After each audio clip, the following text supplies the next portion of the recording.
With so much to unpack in today's events, we are getting help in untangling what's happening so far, as well as what to expect during President Bongbong Marcos' State of the Nation address later this afternoon. Joining us in the studio, we have political analyst Professor Froilan Calilung and international law expert Evecar Cruz-Ferrer. Good afternoon to both of you. Thank you for joining us today. Yes, good afternoon. All right, let's start with Professor Froilan. What would you say is the overall political mood heading into Sona 2025? Of course, ang importante dito, maramdaman ng lahat ng Pilipino yung promised economic progress, pero maraming kontrobersiya ang nadaanan natin in the weeks before the Sona. Yeah, actually, if you go back to the previous Sona, he mentioned already that the state of the nation is sound, if we could recall. And then last year, he made mention that dumating na ang bagong Pilipinas. But I think for the past 2 years, masyadong nalubog tayo no, sa political noise. And I think yung governance medyo na-derail ng bahagya. No? So there are a lot of, I believe there are a lot of policies and programs that are still yet to be fully realized. For example, the BBM, the Build More program, though they have, I think, around 207 major infrastructures in the pipeline, I think only 43 of them have been completed so far. And we are now already at the midway of the Marcos administration. So I believe there are a lot of things to be done. You know, the flood control project, I think, is something that many people will be willing and wanting to listen to what really happened to the trillion of budget here for the flood control, for disaster resiliency. And then we also would like to see what will be the surprise of the president. You remember last year, it was the Pogo, the ban on Pogo, which became the highlight of his speech. Right now, I hope that he will put a prohibition or at least a complete halt to the online gambling. Yan naman ang inaabangan ngayon. Sana. Alright, but of course, pinag-uusapan na rin naman natin yung mga na-fulfill na promises, hindi na-fulfill na promises. What do you think, apart from yung sinasabi nga natin sa flood control and infrastructure projects, ano pa ba yung mga dapat na bantayan ng taong bayan in terms of, fulfilling the promises during the past Sona? Well, for one, siguro tignan natin yung Maharlika Investment Fund, no? The sovereign fund, which I think was given to us with a lot of promises. I think so far, parang isa pa lang yata yung kanilang nagagawa ngayon na hakbang no, with regards to the National Power Grid Corporation. So, maraming kailangan tuunan ng pansin, ano? The education sector, the health, yung ating PhilHealth problem, PhilHealth issue, it's there. Of course, yung ating mga OFWs, often neglected, no? Hindi nabibigyan ng karampatang atensyon yung ating OFWs despite the fact that they are the major revenue drivers for the country and they really are the backbone of the economy. So I think kailangan tignan din natin yon, ano, pagtuunan ng pansin. And of course, yung problema natin regarding the issue on criminality, drug problem, nandiyan naman talaga yan. Pero ang mas maganda pagtuunan ng pansin dito talaga yung mga socio-economic imperatives, how to combat inflation, how we could have a legislated wage hike, that will somehow cushion the impact or the effect of inflation. But Prof, he started with this Sona 2024 with that Yeah. Sinabi niya, para saan pa yung mga economic changes kung hindi naman nararamdaman ng taong bayan? Yeah. But is he fulfilling that, can we say, a promise? Well, that's the problem because for this economic promises to really have an ultimate effect, dapat yung trickling down effect, yan mararamdaman nung nandun sa laylayan. Kung ang nakakaramdam lang nito ay mga nandun lamang sa taas hanggang doon na sa middle area, mukhang hindi talaga lumalapag. Ano? So I think it's imperative na gumawa tayo ng mga mekanismo para sana mabigyan or mapagtuunan ng pansin kung paano magkakaroon ng sapat na livelihood. And this is one of the reasons why I'm really against online gambling because nagiging get-rich-easy quick scheme siya, no? At the same time, yung ating yung na-transform nila ang Pilipinas into an ayuda republic to an ayuda nation is another thing. No? Siguro mas maganda pagtuunan natin yung mga sustainable livelihood programs or projects or policies na merong long-lasting effect, no? Rather than giving people doleouts. So dapat ngayon action na ang hinahanap ng mga tao, especially since it's the last 3 years of PBBM? Especially because heading into the fifth year, he will already enter the lame duck phase. No? So this particular year is very crucial. I believe dapat itong taon na to, we are not taking off eh. Dapat nasa cruising phase na tayo eh. No? Pero ang hirap kung medyo naantala tayo because of the impeachment, the ICC, yung political bickering nila with the Vice President. Kung yun ang medyo naging focus at sentro ng attention natin over the past 2 years, talagang maraming programa ang medyo na set aside. And true enough, this is what we're having right now. Let's go first to Attorney Cruz-Ferrer. There's been growing attention on the position of the Philippines in the West Philippine Sea. What should be the approach when it comes to foreign policy? Okay, I think the government is taking a good stance when it comes to the West Philippine issue. If we're going to compare it with I dare say, the previous administration, there is now this very vocal statement that it's ours and we're going to really fight for our right in the West Philippine Sea. Now, I think it's also good that the government has been active in soliciting the support of other states. And a number of states have already expressed their support for the arbitral ruling. Yun yung mahalaga dito eh. That because on our own, it would be very difficult. But once you start soliciting support from other states for the 2016 arbitral ruling, it will gain more foothold in the international community. Yeah. Now, I think what needs to be addressed really is yung information for the general public. I think kulang pa eh. Like, we have not promoted understanding enough. Over the past few years, there has been intensification of the information drive for the general public. I think a comics was released in Filipino and English, targeting really the young readers. That's good. But what about the different sectors and different levels of education, as well as the general public? You know, in Japan, di ba may mga ads na lumalabas sa mga train nila, claiming that this territory is ours. So ibig sabihin, we don't have that yet. Yes, because Filipinos spend a lot of time in social media. We're one of like the top in the world in terms of social media use. Parang hindi na-maximize yun. Totoo, hindi pa na-maximize ng gobyerno yung efforts to really promote the understanding of the West Philippine Sea issue sa general public. Sayang yung opportunity eh. We're still not there. And mas mabilis, like if you see the way China has been really intensifying its propaganda kung propaganda. You use the term. We're not even halfway. Like, we've not really utilized government resources and involvement ng private sector in promoting understanding. And this is going to be a challenge for the government. Attorney, in the Sona later, do you expect the President to touch on international partnerships or security concerns? Yes, definitely. Because with the recent visit of the President to Washington, it's going to be a key. I mean, it would be nice to know what transpired during that discussion, how it will impact yung defense posture ng Philippines, what would be the tangible and practical outcomes for the defense ng Pilipinas. Recently kasi we're focused on the tariffs, yung 19% and tariff-free ng products from the United States. But beyond economics po, do you agree that itong agreement na ito ay may kinalaman din yung defense at yung West Philippine Sea? I mean, the discussions with the definitely. United States. I've read a number of articles already from the recent visit of the President to Washington, and defense was definitely discussed.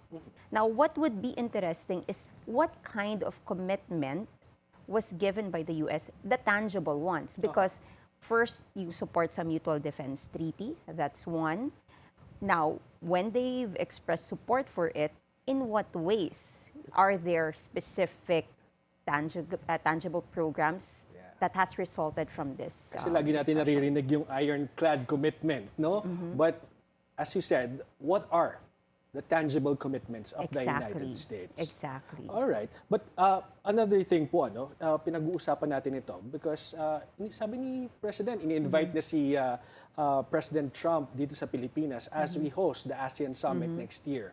Let's talk about the Code of Conduct. Okay, very interesting.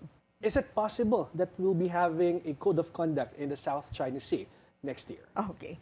It's a wait and see phase. Why? Kasi 2018 pa, we started already negotiations for the Code of Conduct 2018. But up to now, we still don't have it. And the reason is because ang daming mga factors to consider for the Code of Conduct. It's not as simple as creating this code that will govern. First, China wants it inflexible, flexible in the sense that it's not legally binding. But ASEAN, the rest of ASEAN wants it legally binding because it's very difficult if you have this code of conduct, pero wala siyang legal responsibilities. It doesn't create responsibilities. Then wala lang siya. Like it can easily be disregarded by parties. So, very crucial talaga. And Alright. baka mag-hesitate din yung ibang ASEAN countries because President Trump will be present in case he attends, no? But it's just a curiosity, Mike. So much more to talk about. Our discussion, we still have with us our guests today, political analyst Professor Froilan Calilung and international law expert attorney Evecar Cruz-Ferrer. Now, Professor Calilung, let's go back to what you said about PBBM becoming a lame duck president at this point of his term. He still has 3 years left. So may momentum pa rin ba siya, or are we seeing this label stick?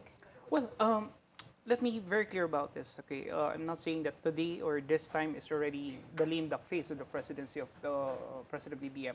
This will normally happen, or this normally happens once you enter the 5th year, going to the 6th year, of course, because all eyes and ears are already heading towards the next election. So I think at this point in time, he still has enough elbow room, enough leverage, I believe, to turn things around, to come up with a better performance. A lot of sectors are saying that his performance is a bit underwhelming, considering that he was voted by a majority of Filipinos who was, basically relying on him and egging on him to, be the spark that our country needs. But true enough, for the past 3 years, it's a bit underwhelming, to say the least. But I'm not closing any doors at him that he can still turn things around. After all, 3 years is still a long time. But then again, the 4th year is very crucial because, like I said, all the things that you have laid down in the first 2 years are supposed to be gathering traction. It's supposed to be having fruition at this point in time.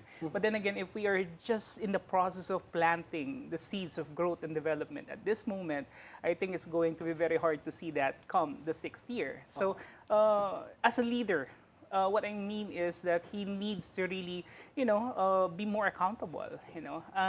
The statements that he gave us lately are not really very reassuring. Remember that he said that the floods that we're experiencing is a new normal, and it's as if we have to be very resilient and accept. Gaslighting ba yun, Prof? Yeah, I mean, as a leader, we're counting on him to lead us and not ask us as to what to do, because he has the mandate, he has the resources, he has the people behind him. But the recent survey showed that the trust rating went up, no? Yeah. By 10 points. Yeah. So you think he will be able to sustain this, or how will be sustain this momentum siguro? Well, it will depend. I think what the people right now are really looking is, like I said, more of governance and less of politics. No? So if it's going to be dead focus on trying to come up with more meaningful policies and legislations that will really improve the lives of the people, I think this positive outcome for him may translate into bigger numbers or better numbers moving forward. But if his administration is going to be drowned in all this political noise, then I think it's going to be a bit problematic for him. Many are calling for performance na instead of political Yes. messaging. Yes. Let's talk about the political opposition. Do you think it has found its footing at this point? Or is the super majority still shaping the national agenda? Well, I believe right now the opposition is still, of course, the Dutertes, definitely. Then again, I think some sectors, especially from the Makabayan bloc, are also sometimes calling on some positive reforms on the part of the BBM administration. It's too early to say right now that there will be a lot of alliances that will be forming, but as we head into 2028, I think these alliances will become clearer. But at this point in time, I believe that it's still a competition between the two major family blocks, the Dutertes and the Marcoses. Okay, well, Attorney, balikan lang natin yung visit ni Pangulo sa US just last week. And sa tingin mo ba, some are saying that yung asymmetry sa trade terms na nakuha natin doon, do you think may epekto yan sa diplomatic or any other relations natin sa Estados Unidos? Actually, I mean, the Philippines wasn't like in a bad position after the visit of the president sa Washington. In fact, I've read certain analysis na yung 19% actually covers only like about 31% of the products that the Philippines actually exports. So yung impact niya for the country is not as significant if we're going to compare it dun sa bigger picture. And then yung surplus din, diba, trade surplus, mas malaki pa rin ang kinukuha ng US from the Philippines as compared to us. But what do you think? Yung siguro concrete impact nito, ano yung makikita natin?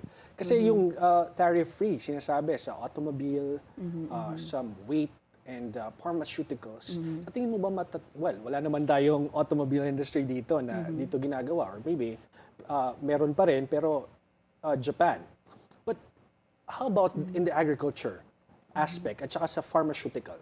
Actually, yun ang medyo tatamaan eh. According to a number of analysis made, ang tatamaan talaga would be the sector, like yung mga fruits and vegetables ng Philippines, leather goods, and like footwear. Yan yung medyo tatamaan nung tariff with inimpose ng US, the 19% tariff. And also, Attorney, we're hosting the ASEAN next year.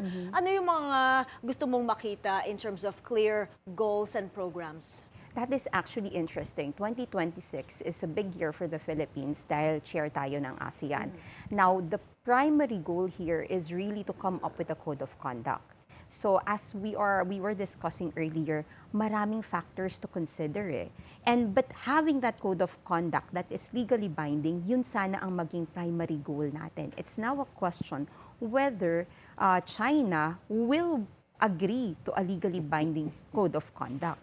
Because, if we don't have that code of conduct, yung escalation, it's really easy to escalate the situation sa West Philippine Sea. Now, the Code of Conduct will serve as a vehicle or an opportunity to really ensure that the actions are within the agreed terms and hindi siya mag-escalate to a full-blown armed conflict among the parties concerned. Well, what should we do para ma-convince in China to agree with a code of conduct sa South China Sea? Nako, your guess is as good as mine. I'm sure, I mean, a number of analysts have tried to really understand yung perspective ng China when it comes to the West Philippine Sea issue. But if you look at the way China looks at the West Philippine issue, they see it as a domestic issue because they consider this part of the waters as their territory. Parang law enforcement sa ang tingin ng China sa West Philippine Sea issue, whereas the Philippines and the rest of the countries see this as an international law issue. It's about the implementation of UNCLOS or the law of the sea.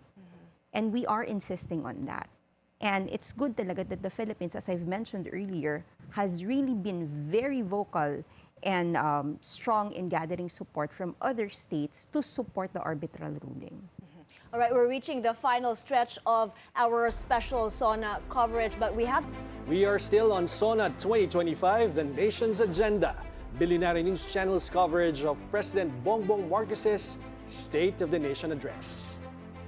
Still with us, our political analyst Froilan Calilung and international law expert Evecar Cruz-Ferrer. Well, Prof, And attorney, what do you expect to hear from the president later? Actually, should I begin? Yeah, go ahead, attorney. Ako, I expect later for him to touch on a number of foreign policy issues, as well as the upcoming, issues on the armed conflict front ng Philippines with the BARM election upcoming in Yes, October. that's important, Yes, right. what's going to happen, and also whether it is still feasible within his term to conclude the final peace agreement with the CPP, NPA, and the FP. Because it's really crucial at this point that we have something tangible in that particular aspect. And I dare say that hopefully the president will really push, this is the year to push all his foreign policy agendas. Ito na as Professor Froilan has mentioned earlier, if we don't make use of this year, it would be more difficult moving towards the next national elections kasi iba na yung mindset and focus ng ating mga politicians. Prof. Well, for me, I think he will be giving us more people-centered initiatives and programs because I think this is really what the people are waiting for. I mean, how you curve down the inflation, how you increase employment, how you try to stabilize the currency, among others. And I believe ito yung kakailanganin talaga natin. Siyempre, asahan pa rin natin dito yung mga ibabang niyang programa na pinagmamalaki like digitalization, to cut down on the digital divide, internet connectivity. Siyempre, asahan din natin yung flood control program na sana matugunan natin yung ating disaster resiliency issues dito sa ating bansa. And I think less on politics kasi normally, yung mga issues about impeachment, ICC, these are divisive issues eh. So, hindi talaga to ina-amplify normally sa isang SONA because here you are trying to report to the people. What were your accomplishments for the past year and how to move or navigate forward in the coming year? And I hope the President will really give us a good report later. It's really exciting to find out kung ano yung sasabihin niya sa atin. And sana he should I hope the tone is something na medyo inclusive talaga. And at the same time talagang marali niya yung tao na despite and in spite of what we're facing right now, he can still and he has the power to move things forward for us. Prof, how crucial is this SONA for President Marcos sa pag-shape ng final stretch ng kanyang presidency? And we're coming into this in the midst of a calamity and also yung paulit-ulit na controversies. Well, very, very important to, no? Especially that the Senate and the Congress is there, no? Para suportahan yung kanyang legislative agenda. You know, this is the opportune time for him to call on the Congress to lay down yung kanyang mga priority bills measures, no? And I hope that many of these priority bills will be in line really with improving the lives of majority of Filipinos. And sana yung marinig natin. And yung essence of leadership, accountability, and how he could really make this country better, especially moving into the next 3 years, yun yung mga naisana natin. And I hope that it will be truthful and factual. Because sometimes kasi, di ba, minsan naririnig natin sa SONA, puro mga sugar coats, sinasabi ng iba. Pero sana naka-angkla pa rin doon sa realidad. Of course, we will not miss the chance to ask both of you kung papaano nyo ba i-rate yung first 3 years ng Pangulong Bongbong Marcos and his administration. So, attorney first. Okay. For me, I'll rate him based on areas of foreign policy, international law, like how he handled things. I would give him an 8. Because really there's a clear departure as to our stance when it comes to the West Philippine Sea issue, the way this administration has upheld international law and pushing for it, realizing that we are indeed part of a global community. You cannot limit it to domestic law. And I agree also that moving forward, dapat ang focus is really more on bringing the people together, less on the divisive issues, because ang hirap like sayang yung natitirang like at least 2 solid years before the election na talagang ma-push natin our country to the level that we wanted to go. Let's go to Professor Froilan. How would you rate the performance of the Marcos administration? Well, I think I've mentioned this in many other interviews so far, and I'm not changing with my stance on this. I still give him a 6. kumbaga sa isang estudyante na sa midterms, hindi natin sinasabi na failure or pasang-awa pa. Because you see, may mga estudyante na towards the latter part, saka sila nagka-catch up and they still get a good mark. So I hope that the President will utilize his time, like what Attorney mentioned, to really turn things around. He still has enough time. And like I said, he has the resources. He has the backing up of a good majority number in the Congress. He has all this departments under him, and kaya niyang gawin ito for as long as talagang yung focus, the determination, and the willpower to lead will always be there. I think it will be something good for us. And sabi nga natin, hindi natin nanaisin kailanman na yung ating gobyerno ay bumagsak, because wherever the President goes, we go with him. And we always want the best for the country and for the government. Marami pang kailangan gawin. This is time to play catch-up. Yes, definitely. Now is really the opportune time to do that. All right, maraming salamat. Thank you for joining us today. Our guest, political analyst, Professor Froilan Calilung, and international law expert, attorney Evecar Cruz-Ferrer. Maraming salamat. Maraming salamat Thank you so for much. having us.